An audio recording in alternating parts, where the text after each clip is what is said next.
by the way, they don't come any better than J. Harold Smith. God's three deadlines. Listen to this now if you don't hear anything else.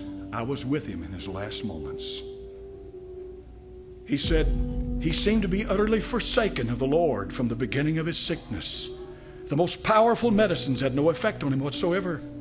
Just as the sun of a beautiful Sabbath morning rose in its splendor over the eastern hills, he died in horrible agony. Listen, all through the night previous to his death, he suffered untold physical and mental torture.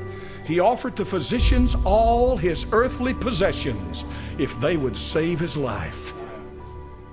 He was stubborn till the very last, would not acknowledge his fear of death till a few moments before he died. Then suddenly, he began to look, then to stare, horribly surprised and frightened, into the vacancy before him.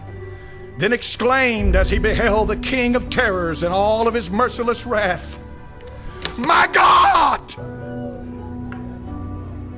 My God!" Here is this unbeliever, Christ rejecter, who would say, "I'll give you anything I got, Doc, if you'll just give me a little more life." He's looking off into eternity, and he says, "My God!" His eyes bulged out of his head, popped out of its socket almost. And here's what they said. The indescribable expression of his countenance at this juncture, together with the despairing tones in which he uttered these last words, made every heart quake. His wife screamed and begged a brother to pray for him, but he was so terror-stricken he rushed out of the room. The dying man continued to stare in dreadful astonishment, his mouth wide open, his eyes protruding out of their sockets, till the last. And he fell over dead. Do you want to die like that? You say, people, the preacher, you're an alarmist. You're playing on our emotions.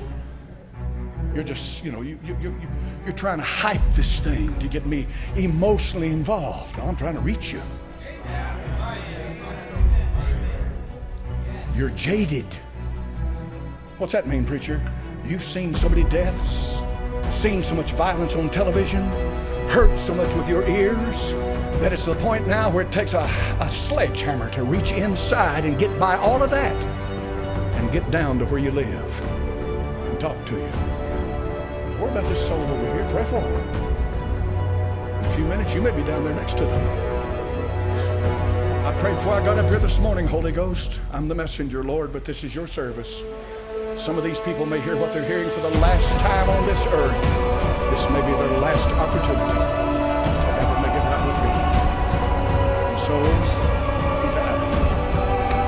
My God, he cried.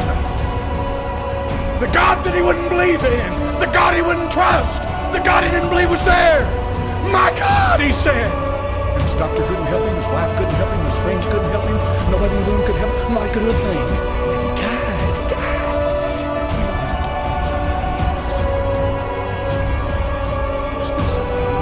Your friends can go eat with you, your friends can go play with you, your family can gather around the table, you can talk, converse, socialize, do all you want to, everybody have all the friends, this, that, and so forth and so on. But when it comes to the time of crossing over from this world into eternity, you're going to do it alone.